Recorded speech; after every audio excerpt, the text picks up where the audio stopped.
Yo, what's up, everybody? It's your boy, London VK Alucard, the Vampire King. We're doing a reaction to IGN's review of the Lego Horizon game. That's supposed to be coming out November 14th. Let's get it! Batman, Indiana Jones, Marvel. I've nearly lost count of how many brands have undergone the LEGO treatment since my first foray into the various LEGO games since LEGO Star Wars in 2005. And after a 2-hour demo session with LEGO Horizon Adventures, based of course on Sony's 2-game open-world robot dinosaur hunting action-adventure franchise, I'm happy to report that it's familiar enough for long-term fans of LEGO games, but could be just different enough to reignite the interest of fans who have begun to skip over other Because I think the games I'm going to be playing from now to next year are going to be Undisputed Boxing when I get that game. Same with Dragon's Dogma. The Lego Horizon game I'm going to play with my boy Hyperspeed. I'll make sure I leave his channel, his gaming channel and his reaction channel in the description. The My Sims Cozy Bundle Pack, where you play the first My Sims on the Wii and the second one, My Sims Kingdom. And the Indiana Jones game, that's supposed to be coming out in December. And then whenever I don't know when they said the Metal Gear supposed to be coming out. I'm really stoked to play the My Sims game if any out of them games is the My Sims series. Because I never played it on the Wii, and eventually I will get a Wii so I can play it on there and record it. And play the difference, see what the difference is. recent ones. But the second game is this game. Who is that? Not sure. Hello there! Now, I can't say precisely what it is yet, but in the best way possible, something felt different when playing LEGO Horizon Adventures as opposed to the countless other LEGO games I've played. It didn't feel like a LEGO game.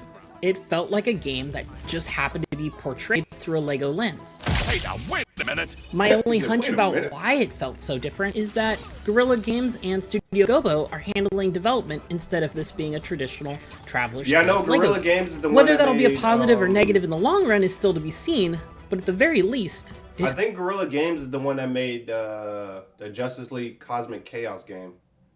But I may be wrong. Don't quote me on it. hooked me right out the gate. Oh, amazing! After playing just 1 or 2 encounters in our demo, my co-op partner and I came to the consensus of they got a demo? why haven't we gotten a co-op Horizon game yet? Teaming up against machines from the left and right side to destroy multiple parts at once felt rewarding. Now we're cooking. The humorous or heroic moments we created by baiting enemies towards the edge and then simply knocking them off a cliff while reviving each other and both instinctively plopping down Hot Dog Cart Man for maximum chaos just felt inherently good. Coming up, extra spicy. So how does Horizon translate into LEGO form? Very well, actually. And a lot of what I got to experience early on in my demo was covered in our previous preview. So I'll mainly be focusing on the upgrades and skill tree mechanics, as well as a deeper dive into the combat. LEGO Horizon Adventures feels like another Horizon game, with the only difference being that everything is made of Legos. Yeah. Aloy is witty and deadly with her bow, Oh, that weak part isn't so weak. as are the enemies she comes across, especially on the maximum difficulty setting, which I jumped into to test out during our 2-hour demo session.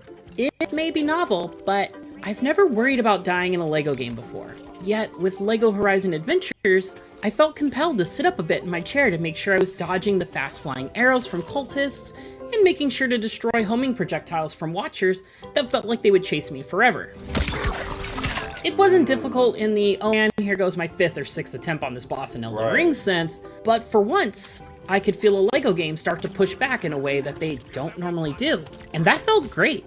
To put this in perspective, on the maximum difficulty, one hit from a traditionally weaker enemy like a razor, the deer enemies in Horizon, using its jumping slam attack would remove 2 1/4 hearts from our 3 hearts early on, and the hordes of cultists attacking us would deal 1 3/4 with their spear attacks.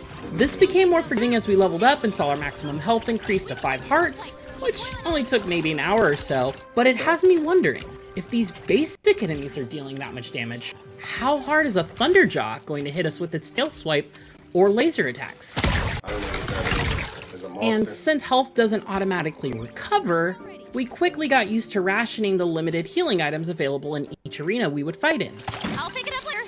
Unfortunately, we didn't get to see if there was a penalty for both players dying, as my partner and I were able to revive each other each time we happened to get knocked out, which is done by simply holding a button while standing next to the ghost of a fallen ally. Hey, no time for a nap. We did notice that any temporary upgrades, like the multi-shot bow or hot dog man cart, would be lost on death, so that was at least an incentive to try and not die. Overload! Nice! Like Zero Dawn and Forbidden West, Aloy and her friends have access to a focus, and can use it to identify things in the environment you can interact with. Here it will highlight objects or structures you can build or destroy, chests to open for items or currency, and targeting weak points on machines. This is one of my favorite mechanics to transfer to the LEGO format, as it added a bit of depth to the combat. Taking down cultists or machines rewards you with the experience to level up Aloy and friends, and bestows rewards such as increased health, bonus damage, and other things.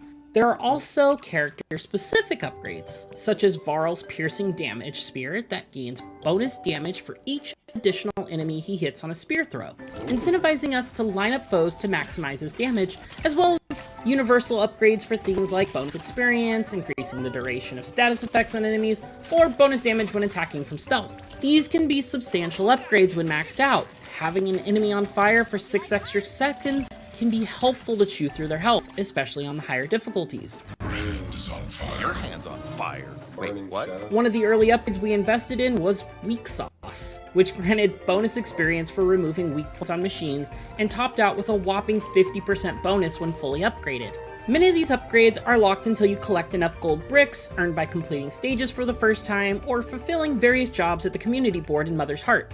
This offered additional gold bricks for things like adding a table with a feast to a house in Mother's Heart, and then enjoying the festivities. There were also more combat-oriented ones, such as destroying 8 enemies with elemental damage, or removing a specific number of weak points on machines. Our time in the demo took us across multiple stages in one area that changed after clearing the one before it. One mission had us freeing citizens of Mother's Heart from cultists, and another battling hordes of machines.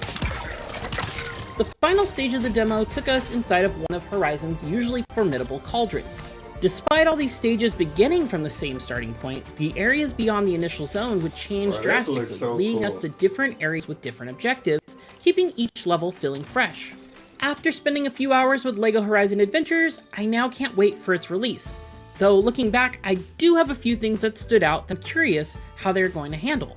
Bosses or big fights with multiple large machines as you'd expect in cauldrons, and how are they going to handle silence after the passing of Lance Reddick, whose performance played such a prominent part of the first 2 Horizon games. The early story beats we saw were primarily early game and focused on Helis and Hades as antagonists, which makes sense since this will take place in the Horizon Zero Dawn timeline, and nearly every story bit, from being unable to count enemies because the characters don't have fingers, to the LEGO hot dog cart showing up, means that they aren't afraid to have fun with the storyline and characters, which could mean that Helis and Hades could be elevated to play a more significant role in the story and help navigate sensitivities involved.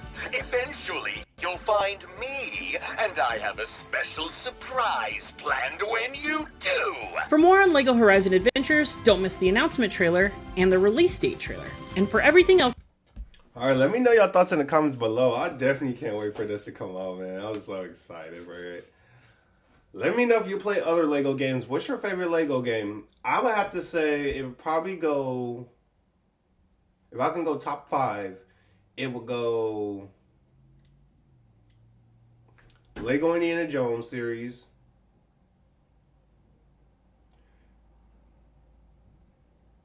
The DC Games series.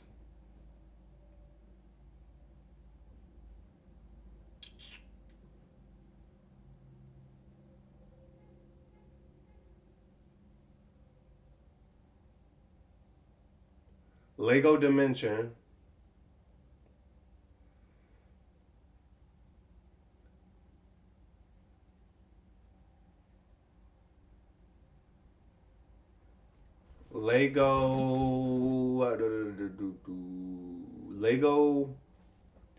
Lego the movie with Emmett.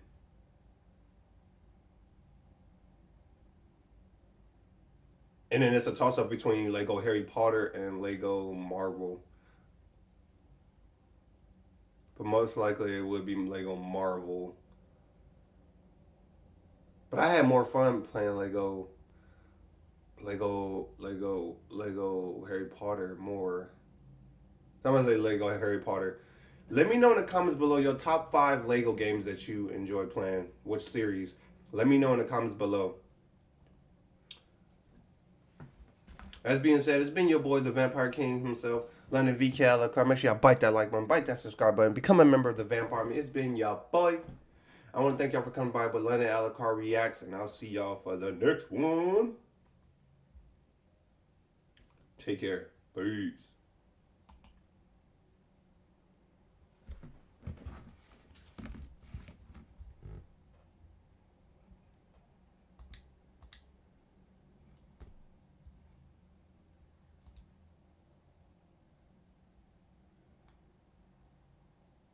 Thank you.